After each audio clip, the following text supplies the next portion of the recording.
Okay, we will go ahead and get started then. Welcome everybody to today's Family Medicine Grand Rounds for August 17th. For those who are interested in CME credit, please make sure that you take note of this code here, and you'll want to make sure that you register before midnight tonight. There's some instructions here, but I'm going to go into a little more detail as we get to the next slide for those who may be newer to the system. So we'll go to the next slide.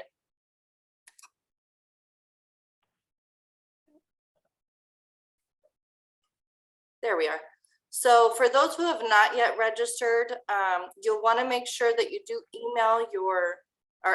send your email address to the number listed there.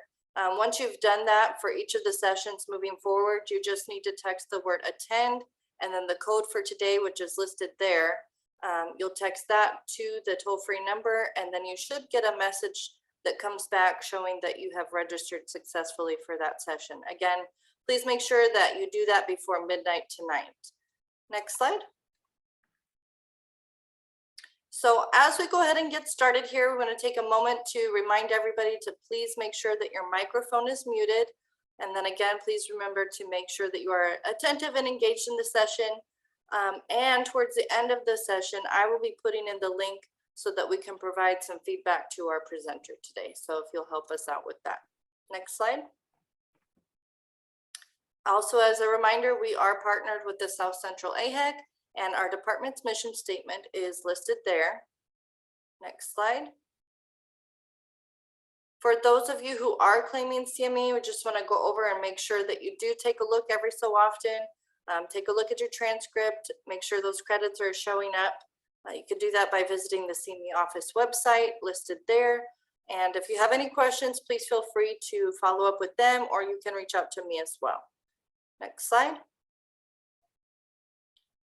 Also, for those who are members of the AAFP, we want to make sure that you're aware that this presentation does account for 1 credit through the AAFP. So just keep that in mind. But any questions, please feel free to reach out to them or to myself as well. Next slide. Also, we do want to make sure that we do point out that it is our goal to address these nationally established physician core competencies during our presentation. So you'll see those listed here. Next slide. And we also need to mention that Dr. Bernal has no financial relationships with ineligible companies to disclose. So we have Dr. Bernal here with us today. She's going to be discussing cancer survivorship within a primary care setting. So I will let her begin her presentation. Thank you so much for that introduction. So yes, my name is Beverly Bernal, and I am currently an assistant professor and pediatric psychologist at Oklahoma Children's Hospital, part of the OU Health and OUHSC Center. And for today's presentation, I wanted to focus on cancer survivorship within the primary care setting. And my work kind of spans a little bit of everything. So I do inpatient, outpatient work, and then I also see patients from new diagnosis to survivorship to end of life and palliative care. So I really appreciate you all taking some time with me this afternoon for me to share a little bit about the work that I have done, and then a little bit more about our cancer survivorship population. For today's objectives, I wanted to briefly review what I would like to share with you today. First one is going to be on identifying late effects patients may experience post-cancer treatment. Second, I would like to review information on how to use screening measures to assess for potential late effects that patients may experience. In that, we'll also be looking at different types of measures that can be used as part of your clinic visit. And then lastly, recognizing when to refer out and where to refer out, as well as providing some resources that will hopefully be helpful in the clinical work that you do with cancer survivorship patients.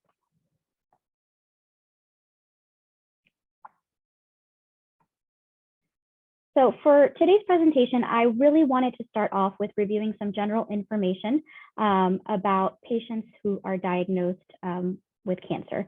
So following accidents, cancer is the second leading cause of death in children ages 1 to 14. More so, roughly 1,050 children under the age of 15 are expected to die from cancer in 2022. I apologize for the morbidity of this first slide, but I promise it will get better throughout the presentation. Roughly 5,000 to 6,000 adolescents ages 15 to 19 are diagnosed with cancer each year in the US, and about 80,000 young adults ages 20 to 39 are diagnosed with cancer each year in the US. I thought it would be important just to shed a little bit of light of what we're coming up against in terms of patients being diagnosed with various types of cancers. And for the purpose of my presentation today, I will be focusing more on pediatric cancer survivorship. That includes young adults, just because that is the work that I do primarily in my current position. Moving on to some statistics about survivorship. According to the SEER Cancer Statistics Review in 2020, the 5-year overall survival rate for childhood and adolescent cancer is more than 85%, which translates to more than 480,000 survivors of childhood cancer living in the USA. More so, according to the NCI, the number of cancer survivors is projected to increase by 22.2 million by 2030. That's absolutely great news as a result of great treatments that are able to extend life for our cancer survivors. With that, cancer survivors do have an increased risk of various chronic health conditions, which directly impact morbidity and mortality, as well as overall quality of life. Additionally, ending treatment can bring on a lot of new feelings for patients and their families. While a lot of patients and families do really well, they complete treatment, they're able to move through that phase and into survivorship and not really have any significant difficulties or impairments. On the other side, we do have patients who and families who may experience such things as anxiety, guilt, and sadness. I know for me, I actually have a patient that comes to mind recently who I saw in the survivorship clinic, and some of the presenting concerns that we discussed in our clinic visit was having this feeling of anxiety and grief for losing peers that they had met along their cancer journey. And so really being able to address that and provide appropriate support to patients and families who are experiencing these sort of difficulties is very important.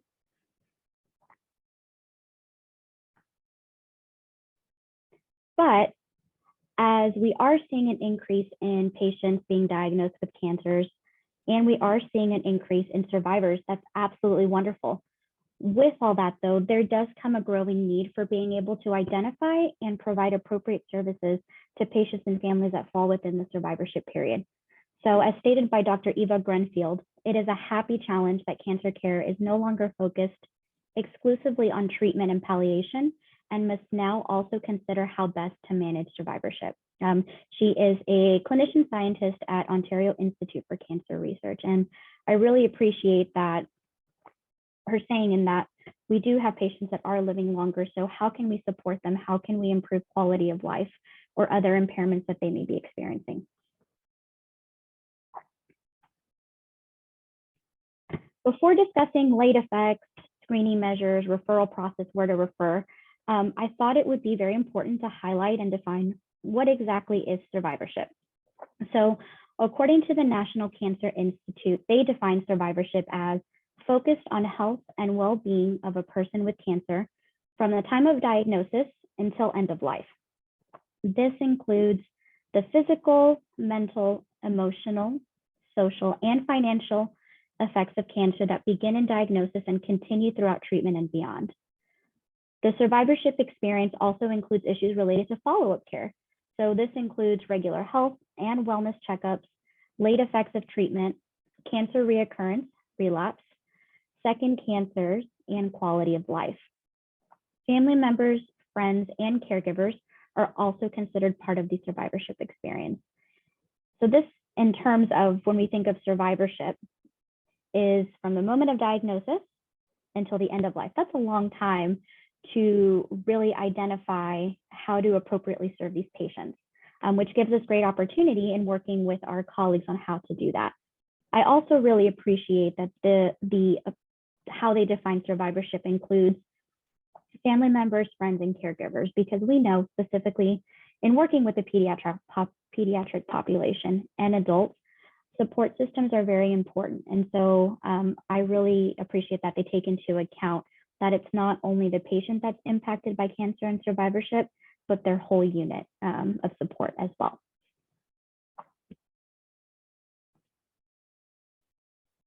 Next, I wanted to highlight the Children's Oncology Group, as this helped our clinic identify what we needed to do and to better support our patients. The Children's Oncology Group, or the COG, is a National Cancer Institute supported trials clinical group that includes over 10,000 experts in the field across North America, Australia, New Zealand, and Europe. The COG provides knowledge for not only clinicians so that we can identify appropriate services for patients, but also for patients and families as well. They include resources such as glossary of terms for specific cancer-related treatments and just terms in general, supportive care guidelines, and of course, the survivorship guidelines that I will be reviewing as part of my presentation for today. So officially, it's called the Long-Term Follow-Up Guidelines for Survivors of Childhood, Adolescent, and Young Adult Cancers. The intended use for the guidelines that they have created is for 2 or more years following the completion of cancer treatment. So before, the definition that the NCI gave for survivorship was from the start of treatment or from diagnosis to the end of life. These specific guidelines just look at 2 years post-treatment and on. The guideline goals that are outlined include promoting healthy lifestyles, providing ongoing monitoring of health status, early identification of late effects, and then an opportunity for timely intervention for late effects. So these are all the things that the guidelines cover and are available for clinicians to be able to use as part of their clinical practice. I wanted to include a couple of screenshots of what it looks like. It's a very long document, so I definitely would not be able to do that in today's presentation, but I will include a link later on for those who might want to take a look. This is just the first page of it. This is what it looks like if you happen to go looking for it. The most updated version is from 2018, and it is available to the general public. And I would encourage you to definitely visit the guidelines and just take a look, just so you can see what information is in there and what is applicable to the patients that you serve. I apologize if this looks a little bit small on your screen, but I wanted to include an example of their table of contents and the information that these guidelines hold. They include specific information such as the therapeutic agent, so what did the patient experience, and then potential late effects that are linked to that specific therapeutic agent. So for example, if we're looking at sections 1 through 6, we have that for patients who experience any part of cancer treatment. So very broadly, some of the late effects that they may experience related to that are examples of like adverse psychosocial quality of life effects, mental health disorders, risky behaviors, psychosocial disability due to pain, fatigue, sleep problems, and limitations in healthcare and insurance access. For my physician colleagues, this includes a lot of information that would be more relevant to the work and that you do, since I am not a medical provider, but it does have a lot of the descriptions and a lot of the different cancer treatments that patients may have as part of their plan as well. Here is a specific snapshot of one of these sections, and I wanted to include it just so you can kind of get an idea of what it looks like more specifically according to each section. So the one I included here was section 2 of the guideline, and it talks about the therapeutic exposure being any cancer experience, whether that's radiation, surgery, chemotherapy, a combination of all of the above. Any patient who has experienced any part of cancer experience may have these potential late effects, which in this case are depression, anxiety, post-traumatic stress, and suicidal ideation. On the next part of this page, it shows the periodic evaluation. So these guidelines give clinicians an idea and I guess, a recommendation for when to screen for these specific things. So in this case, it says on a yearly basis to screen for depression, anxiety, PTSD, and suicidal ideation. On the next, it includes health links. Some of the sections will include another PDF handout that includes even additional descriptive information about some of the different late effects, as well as resources, potential considerations that clinicians need to keep in mind for further testing and intervention. So for example, in this case, a potential consideration for further testing or intervention includes maybe prescribing appropriate psychotropic medications, or even evaluating our parents and caregivers as they are part of the survivorship guidelines for post-traumatic stress. It also includes additional information. So in this case, additional risk factors to be mindful of for patients, and then just general references. So this is, again, just part of what the guidelines show, but I would really encourage you to go and look for yourself and just look through the document. So now that we've reviewed a little bit about how survivorship is defined, the COG, I want to discuss late effects. And so late effects can look a lot of different ways for patients. And how late effects are defined is that although side effects and symptoms may be noticed immediately after treatment, an example could be if a patient has osteosarcoma and they need to have something amputated, or maybe it's chronic pain immediately after treatment. Those are things that folks might see right after. Others known as late effects may not be identified till months or even years post-treatment. So in the case of the patient that I described earlier, who was experiencing symptoms of grief, anxiety, and guilt, that patient was several years outside of treatment, and some of the things that she had been thinking about were just very recently. Some of the late effects that patients may experience include cognitive impairments, behavior problems, vision problems, hearing loss, thyroid issues, bone and muscle problems, heart disease, lung problems, slowed growth, impact to sexual development, and emotional issues. So each and every one of these late effects in and of itself can cause a lot of different levels of impairment for patients and families on really just on their own. When you add the emotional piece to it, it almost multiplies it tenfold. And so a lot of these late effects can become really complex for families who may even already be experiencing additional external factors as well.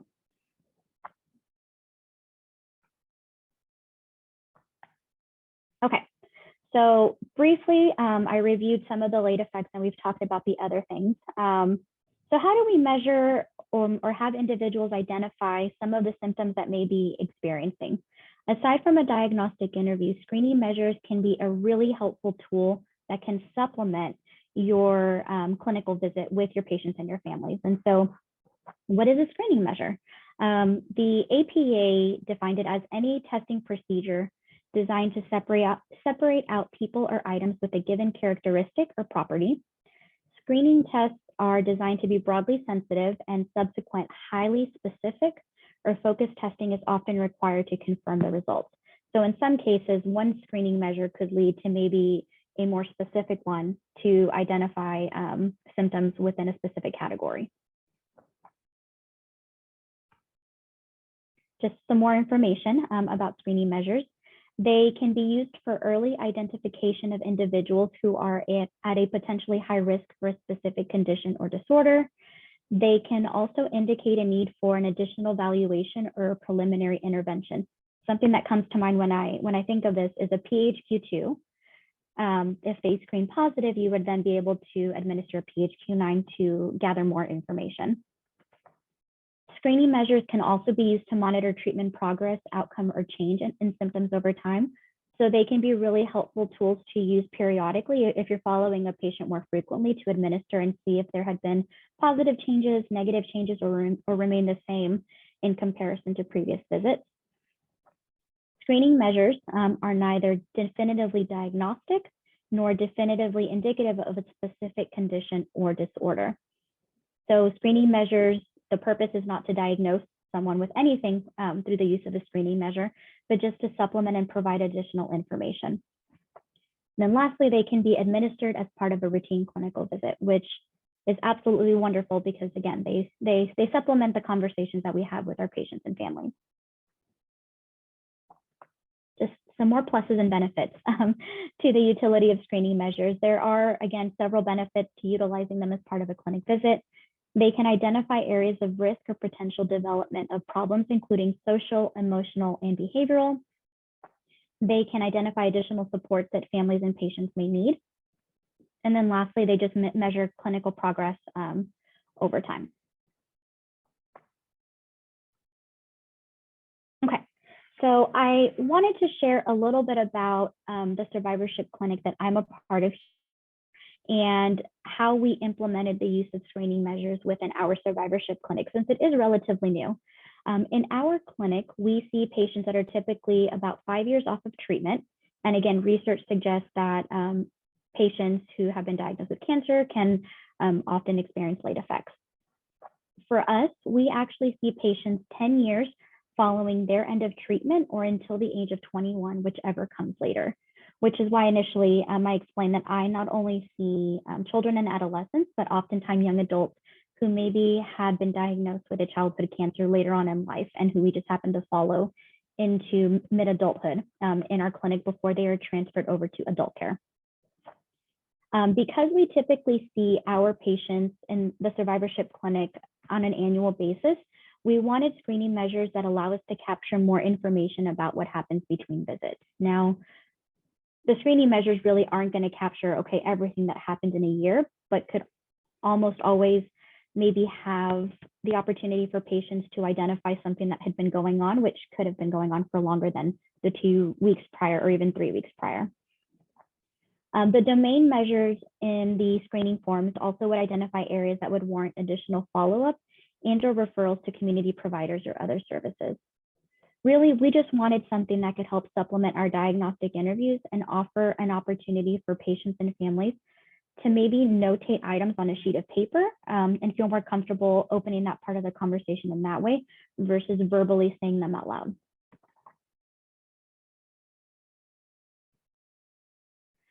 So the measures that we chose for our clinic were the DSM-5 TR cross-cutting symptom measures, the level 1, which is interesting. We actually started implementing these measures about almost a little over a year and a half ago, and this was a QI project involving faculty, fellows, and practicum students on how to identify and implement this as part of a clinic that had not been done before.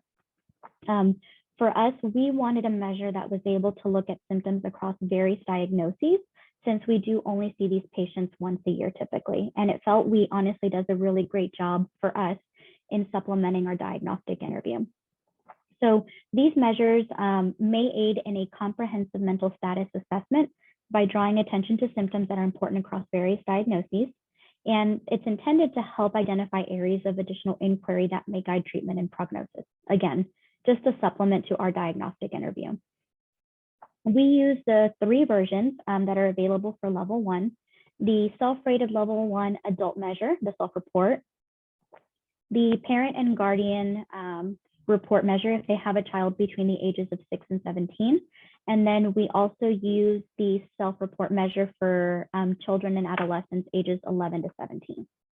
Most recently, I was able to obtain the Spanish translated measures as myself and one of the medical providers are bilingual providers, and we're able to incorporate these as part of our visits. So I have, again, the adult self-report, the caregiver report, and the self-report for children and adolescents 11 to 17. And these are available if anybody, the level 1 in English are fairly simple to obtain, but if anybody's interested in these Spanish translated versions, I'm definitely happy to share those with folks, as that those were a little difficult to obtain initially.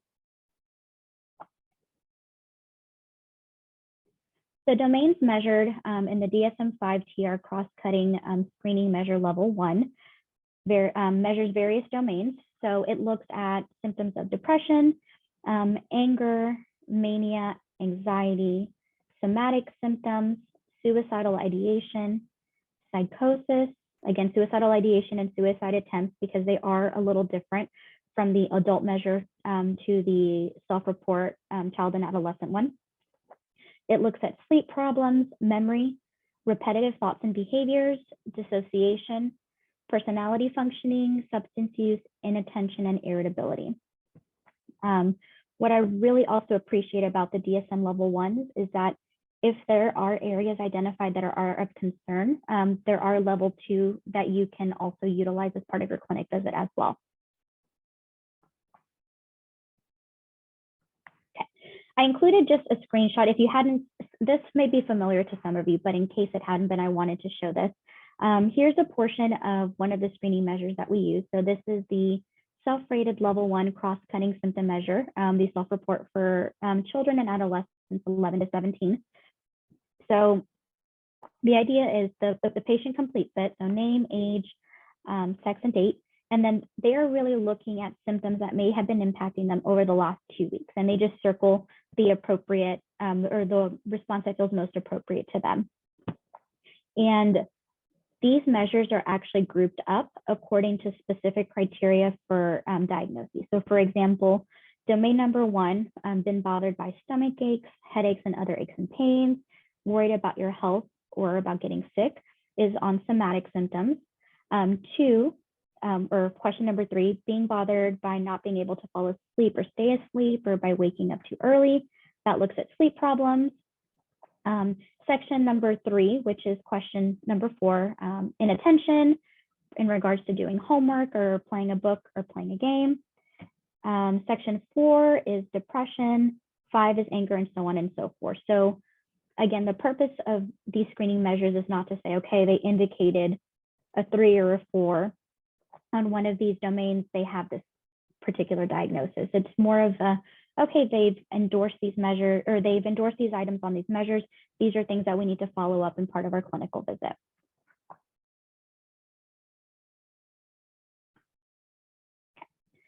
All 6 versions or all 6 measures can be scored in the same fashion. So the measures themselves vary in item length from 23 to 25, and the majority of the items on are rated on a 5-point scale. So as you saw before, from 0 to 4, none to severe. Other items are rated as either yes or no. Those are questions related to suicidality and substance use that are typically at the bottom of these screening measures. When looking at the scoring guidelines for this particular screening tool, each item should be reviewed regardless of what they indicated, whether it's 0, 4, 2, 3. But generally, any item that is rated a mild or a 2 could serve as an additional guide for inquiry during the diagnostic interview. So when we're looking at what that is, that's from the mild to the severe range. If a patient were to endorse one of the items in that category, those are things that you would want to make sure and follow up with during the patient visit. Again, doesn't mean you can't review everything if you happen to have the time, but those are the items that you really want to be mindful of to discuss more. And again, if any of these are endorsed more on the higher end, you do have the opportunity to use the level 2 screening measures that are also available on the APA website, the American Psychiatric Association website. Before moving into the discussion of additional screening measures, when to refer and where, I just wanted to include a very brief discussion and some research I did on providers and their level of involvement in providing survivorship care. I thought this was really interesting. I do work with specifically hematology oncologists who are providing this survivorship care, and we have a lot of discussions on, okay, my patient is coming into clinic, but they really need to establish care with their primary care provider, but they don't feel like they can transfer care, or they just want to stick with me because I know all of their medical history.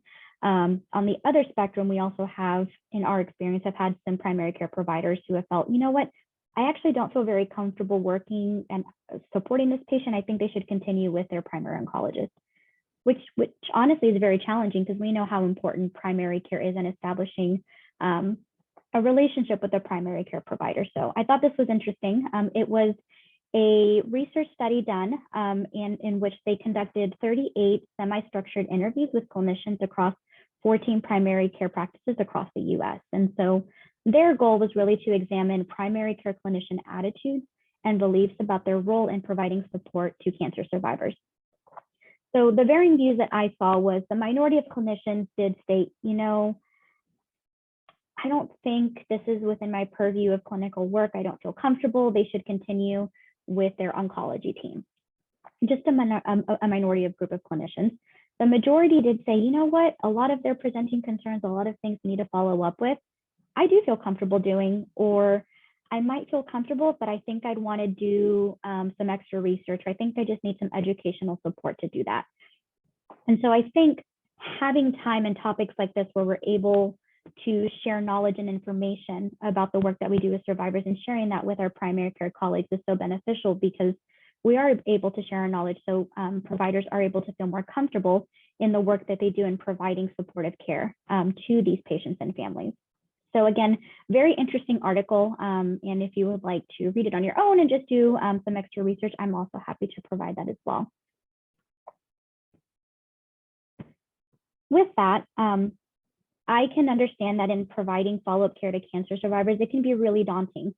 Chances are they've had a significant complex medical history. A lot of times families may have had family stressors that are also impacting this. So overall, just a higher level of complexity. But as mentioned before, we know how important it is for patients to establish relationships with their primary care providers. And also taking into account that your visits are probably really short and you may not have time to necessarily assess everything going on or even delve into the history.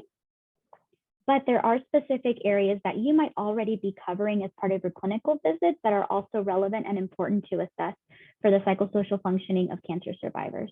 So some of these areas that are important to assess when providing supportive care include social withdrawal, educational problems, relationship problems, underemployment or unemployment, particularly for patients who maybe have had significant impairments due to their cancer treatment and either may not be able to work or need assistance in establishing employment that's going to offer them health benefits. Dependent living, depression, anxiety, psychosocial disability due to pain, fatigue, sleep problems, post-traumatic stress, suicidal ideation, and risky behaviors. So in my previous work, I've also been a practicum student in a primary care setting. And so in observing and being present during those visits, I do understand and realize that these are areas that you a lot of times are already covering and discussing as part of your visits as well. But I just wanted to highlight that some of the work you're already doing is very relevant to supporting cancer survivors as well. Okay, so we've reviewed a lot of information up until this point, and I wanted to really focus attention on incorporating screening measures during your clinic visit, especially if it's not something that you're doing right now. Maybe you're still in training and you're moving forward into your career as an independently licensed clinician. And so just some information to kind of keep in mind as you continue moving forward in your clinics. So there are honestly so many screening measures that can be utilized within a clinic setting. Screening measures can include assessing for symptoms of depression, anxiety, post-traumatic stress disorder, attention deficit hyperactivity disorder, and suicidality. So there's a lot of information out there that you can really utilize as part of your clinic visits. But again, just as a reminder, using these measures does not and is not meant to diagnose the patient with any sort of specific mental health diagnosis. The idea is just to indicate a potential difficulty and then opening and having that space for a future discussion with that patient.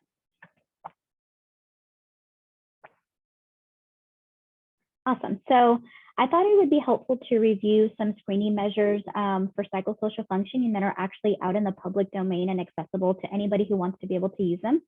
What I review here is definitely not just inclusive of these. There are so many different ones out there, and including ones that are also available for purchase.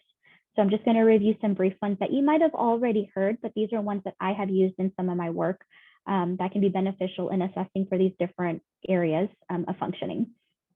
So for symptoms of anxiety, if there's a concern on behalf of the patient and or the family, We have the Generalized Anxiety Disorder Screener, or the GAD-7, which is just 7 items that can be completed as part of a visit. We have the Screen for Child Anxiety-Related Emotions Disorders, or the SCARED. For depression, there's several ones that we can also use to identify symptoms of depression. It could be the Inventory of Depressive Symptoms, Quick Inventory of Depression Symptoms, so the IDS or the QIDS, the PHQ-9, which I'm sure very many of you are familiar with it, and then the Child and Adolescent Disruptive Behavior Inventory, the parent and teacher version, so the CADCI. So just those are a couple just for anxiety and depression. If we want to assess functioning of just overall mental health, some of the measures we can use, one of them is the PROMIS, and that is the National Institute of Health Patient Reported Outcomes Measurement Information System. They have a lot of additional information as part of the PROMIS measures and ones that we are currently using in our clinic, but I know that's something we've discussed for future use. Another one that I have seen used for overall mental health is the Pediatric Symptom Checklist, or the Youth Report, the PSC or the YPSC. To assess suicidality, there is the Suicide Behaviors Questionnaire, or as mentioned before, the DSM-5 Level 1 symptom measure, which specifically addresses suicidality as part of the measure. And then for trauma, we know that there are some patients and families who may experience symptoms of post-traumatic stress as a result of maybe a medical procedure or relapse of cancer or other types of complicated health history. So these are available. We have the Post-Traumatic Stress Disorder Checklist, the civilian version. And I think if I remember correctly, there's also one for primary care that we have used before. And then the Child PTSD Symptom Scale. So again, this is just a very small amount of measures that I just wanted to highlight today as the ones that I have used before in clinic, or I've had colleagues use in clinic, but there are many other clinics available depending on what is suitable for the work that you're doing. I just always encourage folks to do their research and then talk with their team on what would be best to implement as part of your work. Okay, so we move on to the next part of your clinic visit. You've chosen your measure, you've given it as part of your clinic visit, and now you have the results. So what do you do with those results? And so again, during the clinical visit, you're using these screening measures to supplement the diagnostic interview and your conversation with the patient and families. The hope would be that you're reviewing the results with your patient and families and then asking additional follow-up questions as needed. Should there be specific significant symptoms noted, this should guide your follow-up and referral. Each screening measure is going to have its own scoring criteria, and it's going to be the responsibility of the clinician to review the scoring instructions and any parameters that they have for referral. So for example, something that comes to mind with specific parameters are any of the substance abuse screening measures, so like the DAST or the audit. Depending on what the final score is at the end of that screening measure, is going to dictate a different level of intervention. So as you're using these screening measures, just being mindful of if there's any sort of parameters associated with your particular screening tool that you choose to use as part of your clinic visit. So the idea is you've identified there's a concern. Now there's a chance you might want to refer or need to refer out. So where do you refer out based on results that you have gathered from your visit? There are honestly so many different referral sources that you could use. Based on the screening measure, it could be one of these or even multiple of these. If you have an in-house behavioral health provider, they're your go-to, unless they tell you differently. But if you do have a behavioral health provider in-house, such as a BHC or another mental health professional, they would be ones to refer if they aren't already the ones who are conducting and using the assessment tools or the screening measures. They would be the ones that you would want to refer to for them to triage appropriately. I wanted to include patient school administration. Some of the screening measures do assess for difficulties with attention or focus or even cognitive impairments.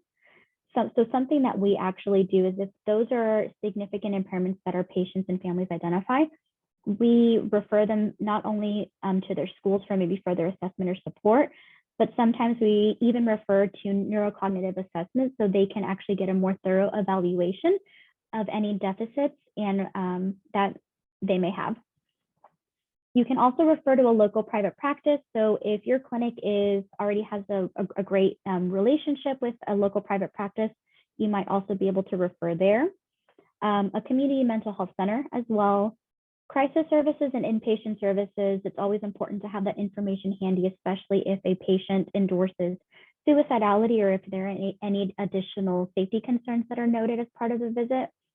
That is really good information to be able to have on hand to be able to share with your families.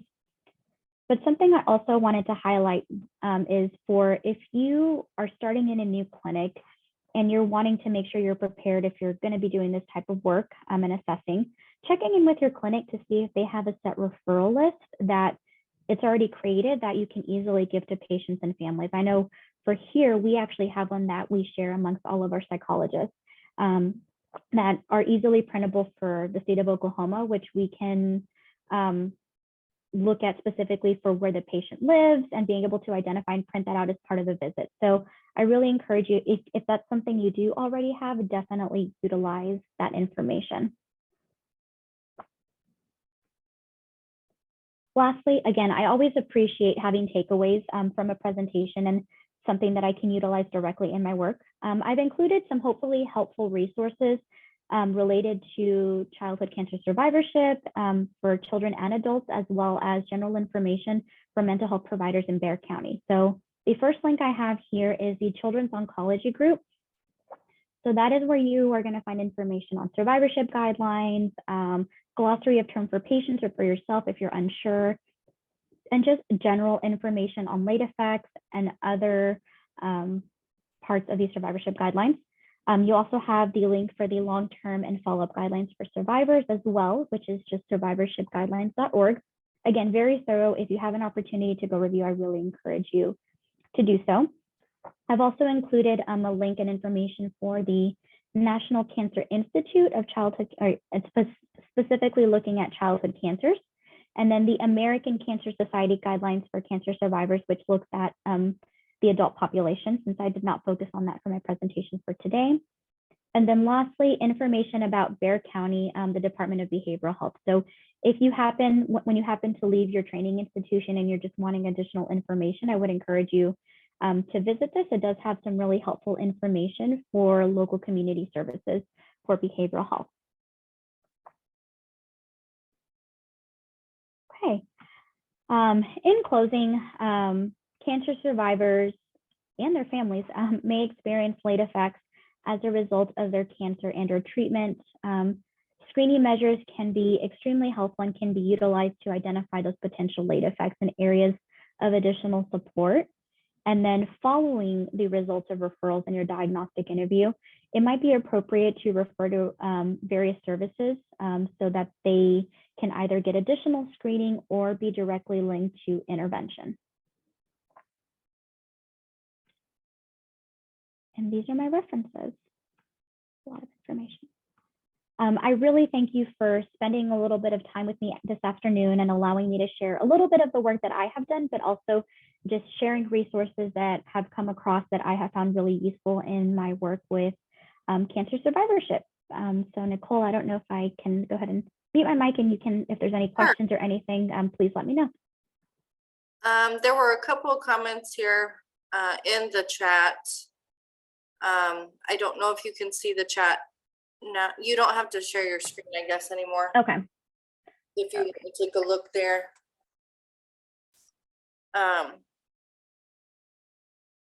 There is a question also towards the end if you need me to read that out.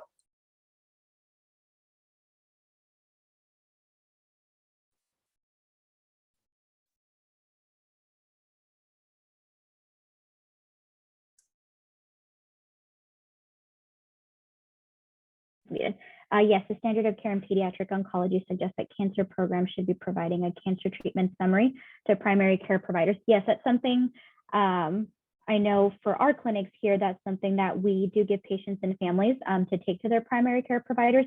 I've also seen that it could be an electronic version as well, but I do think that's definitely very important to continue to bridge the gap between the specialty part of the medical care into the primary care. So thank you for sharing that. And that's awesome that you are one of the authors. That is really great. Yes. And then I have, do you have patients fill out the screening tool before?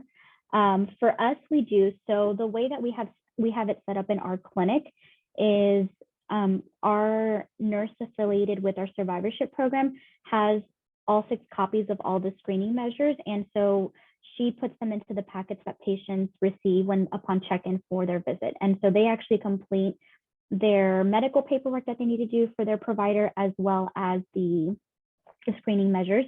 So then we get those, we have a chance to review before we go in with our visits. We work as a comprehensive clinic, so they see ourselves, so they see psychology, they see their medical provider, and sometimes physical therapy, and of course nursing as part of their visit. We actually do not upload them into MyChart. We came up with a specific documentation blurb that we include that include their results, and the physicians also included as well. This project actually started out where we were just screening patients that psychology had, since we don't always see all of the patients on the survivorship schedule, but it was going over so well and our physicians really appreciated it, to now all of the patients now in survivorship complete the screening measures as they're able to. So even if psychology does not specifically see them, maybe we saw them earlier, or maybe we don't need to see them for whatever reason or something happens, the medical provider is still assessing and looking through that screening measure and documenting in their notes as well. I hope that answers that.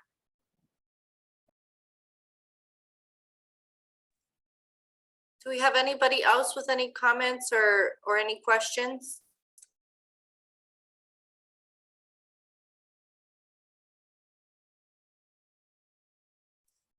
I don't see anything else in the chat. I will just remind everybody that I did place the link in the chat a little earlier, if you could help us out and provide some feedback for Dr. Bernal. But with that, I want to thank everybody for joining us, and thank you so much, Dr. Bernal, for presenting to us today. Thank you so much for having me. I really appreciate it. And again, if anybody has any questions for me afterwards, please feel free to ask Nicole for my contact information. I'd be happy to answer that. Thank you so much. Everybody have a great day.